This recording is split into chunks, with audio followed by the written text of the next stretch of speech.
incredibly powerful new boss monsters, surprisingly good ritual support, and a new main lore archetype that revolves around fusions. Duelist Advanced might not be the most groundbreaking set of 2025, but it will definitely add some spice to the Yu-Gi-Oh! TCG before the WCQ season and of course the World Championship in Paris. And as always, we are here to ask the question, should you buy Duelist Advanced? Duelist Advanced is the next core set in the TCG releasing on July 4th, and today we're going to be breaking down every single detail you need to know before buying the set. And if you do decide to buy it, make sure to check out tierzerogames.com/galzo5 and use code galzo5 at checkout for 5% off everything. Singles, boxes, cases, whatever you want. So without further ado, let's dive in to Duelist Advanced.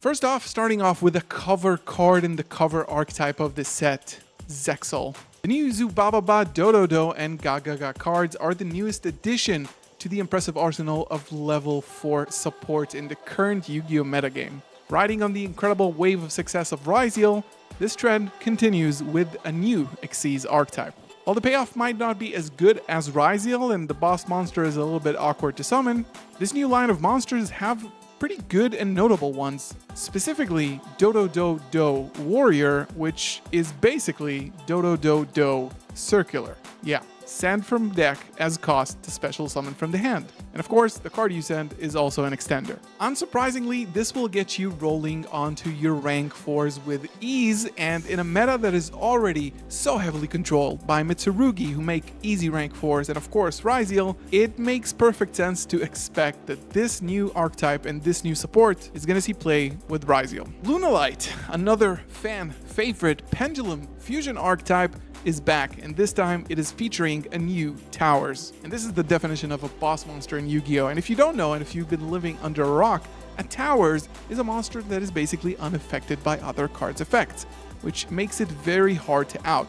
Cannot be destroyed, cannot be banished, cannot be affected by any means. And it is of course named after Apocryphal Towers, the original Towers. Usually I start off listing the smaller engine pieces, but let's dive into the main course. It is Lunalight Liger Dancer. It's a level 12 fusion monster with 3800 attack. Yeah, it's big. And it is unaffected by card effects, which is very, very hard to get rid of. You either need like a kaiju or a monster that is bigger than that, but that might not help as well because Liger also has an effect that blows up your opponent's entire field. So it is definitely going to be a challenge facing that monster. Over the years, Lunalight monsters, notably Lunalight Tiger, have been extremely powerful engine pieces in many decks. And the loop continues with this new support. And with Lunalight cards being unlimited from the ban list, the deck is consistent and is strong and should be definitely taken into account ahead of the WCQ. I've seen people testing around with it. It looks really scary. I don't want to face that huge Towers. This archetype also got a new secret rare card called Gold Leo, which can add any Lunalight monster from deck to hand and then discard an additional card. Which means that you can either add a monster, like Lunalight Tiger, and use its pendulum effect, or add something else and dump it to the graveyard, which a lot of the Lunalight cards benefit from. For example, like Kaleido Chick to bounce your Lunalight monster and then special summon it. So yeah, Lunalight, one of the big waves of support in this set, and honestly, should be taken very seriously. Goodbye Sinful Spoils, hello Archmage. Yeah, this is the new lore archetype of the Yu-Gi-Oh! TCG. The Sinful Spoils and Diabell Star are over, and we are now welcoming Medius the Pure. Medius the Pure is going to be the new lore protagonist for the Yu-Gi-Oh! Card game for the foreseeable future, and we're starting off with a wave of support for Medius with an archetype called Archmage. Archmage is an archetype that is focused on spells and main deck monsters that basically gain additional effect based on the amount of monster types you have on the board. Some Archmage cards will also connect you to Medius the Pure, which on summon can special summon a Power Patron monster from the deck, which is very strong. Today we only have one Power Patron main deck monster, but it's a very strong one. It's basically a Cartesia. You can fusion summon using Medius itself and give you access to some neat fusion monsters. And with two new fusion monsters, one for Medius the Pure itself and one for the Archmage archetype, the deck is very strong right off the bat, with a field wiping effect and a fusion monster that mentions Medius the Pure by name, which means you can use fusion deployment to start off your entire combo, which is very strong. It's safe to say that this is only the tip of the iceberg. This is the first wave of support for this lore archetype, and we're probably gonna see, like any lore archetype, a lot of different archetypes along the way. We have some additional themes getting additional support that I don't want to spend too much time on. We have Monarchs getting support. I'm not a personal fan of stun decks, but Monarchs are getting some new cards, specifically a new trap card that has 7 different effects. 1 for each of the original Monarchs, and honestly, design choice, pretty cool. We got a new Psychic wave of support, supporting all kind of Psychic cards. It's gonna get you to pay some life points and summon some Synchro monsters, I guess. And additionally, we have a new TCG exclusive archetype that is finally getting rid of Mitsurugi. It's not gonna go anywhere, but we don't have to experience another wave of support for Mitsu as well. It's called RB, or Rebel Bots. RB is a machine archetype that requires you to assemble robot and rocket pieces together to launch at your opponent and inflict some damage. Using powerful cards like RB Stage Landing that allows you to summon any RB from the deck or even the extra deck, and it's not even once per turn. And of course, using the Gaten and Vulcan monsters in your main deck, which are basically the robot parts and the thrusters that you attach onto your Link monsters.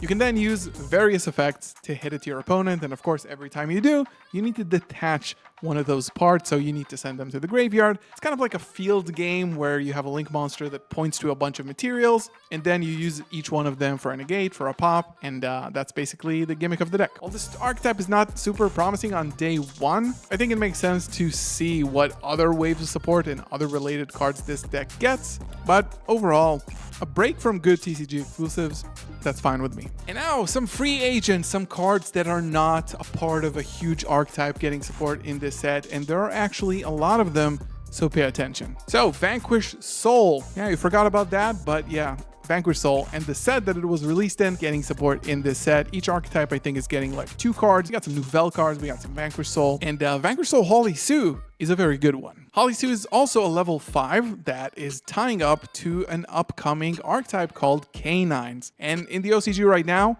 Vanquish Soul Canine is the most dominant deck. Holly Sue can reveal another Vanquish Soul in your hand and special summon itself, and then it has an additional reveal effect that basically special summons any Vanquish Soul from deck, which is a huge advantage and another consistency boost.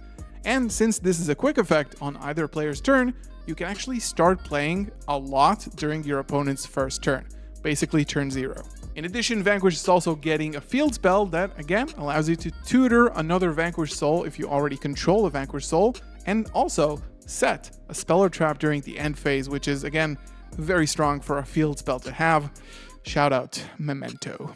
And if we're already talking about Canine and Justice Hunters, each one of the archetypes in Justice Hunters, and if you want to check out these archetypes, I made 3 videos about all of them. We got Canine, we got Yummy, and of course we have Dracotail. All of them are getting support in Justice Hunters, and there's 1 card supporting each one of these archetypes in this set as well. We got Secretarian Dragon, which is supporting the Dracotail archetype, the Fusion archetype. It requires a dragon and a spellcaster, which is basically the whole shtick of the Dracotail archetype. And it's a nice little floodgate that says that your opponent special summons dragons as spellcasters can't activate their effects. So it's kind of nice in the mirror. We got the Star Ham. Yeah, another hamster card, but this time it's a synchro. And it's basically a way to allow Yummy to climb up into a level 4 synchro like Herald of the Arclight. Basically, up until now, you had to use Metal Marcher, but this time you can just use the Star Ham, climb up to it, summon another monster from grave, and then you can treat it as a tuner and continue climbing. And then, not like Canine needed any help, but we have Valon, the Super Psy Skyblaster. It's a level 5, and you can also make this on your opponent's first turn using Canine Izuna. More about that in the Canine video, but you can just make this card turn 0 on your opponent's first turn, which is crazy. It is a quick effect Book of Moon, and when it leaves the field, you can target a face down card and destroy it. So this is going to be a staple in every Vanquish Soul and Canine deck. Moving on, we have a new Sky Striker card to complement the new anime, the Yu-Gi-Oh! Chronicles, and this one is Sky Striker Ace equals 0. It's a link 2 that basically, on special summon, adds any striker card from deck or grave, which is great. It cannot be used as link material, however, you can tribute it to summon Rose and Ray together from the deck and or graveyard, and then you can potentially also pop a card on the field. So this card is going to be a mandatory staple in every Sky Striker deck, and it is of course one of the biggest hypes of this set. We got Gorgon of Zilophthonia. Yeah, it's a weird one. This oddly generic and cryptic Link 3 monster turned a lot of heads when it was first revealed, and honestly, I gotta say, I kinda like this card. As you can see, this card points into your opponent's field. It points to 3 of your opponent's main monster zones. Now, any monster in those zones cannot attack, and its effects are negated. So, basically summoning this essentially blocks 3 of your opponent's main monster zones, and your opponent is gonna have to start playing around that. In addition to that, while it only has 100 attack, it also has a really cool protection effect. It gains the attack of monsters it points to, but if it doesn't point to any monsters, it cannot be destroyed by battle. So, super cool design, minor Floodgate flavor, but I think this card is going to see play, and I'm really excited to play it myself. And lastly, a new TCG exclusive wave of support for rituals. Apparently Konami is having some fun time with rituals with Mitsurugi this year, and now this card, which is actually very promising to any ritual archetype. It is a pendulum ritual monster that has a pendulum effect where it can ritual summon itself. So it is its own ritual spell. You can use it on the field or in the hand for the entire tribute of a ritual summon, and then, if you tribute it for a ritual summon, you can add any ritual monster from your deck. Very generic and very strong. And this has been Duelist Advanced and everything you need to know in order to answer the question, should you buy Duelist Advanced? If you decide that the answer is yes, head over to tierzerogames.com/galzo5 and use code galzo5 at checkout for 5% off. Thank you so much for watching. I'll see you in the next one. Peace.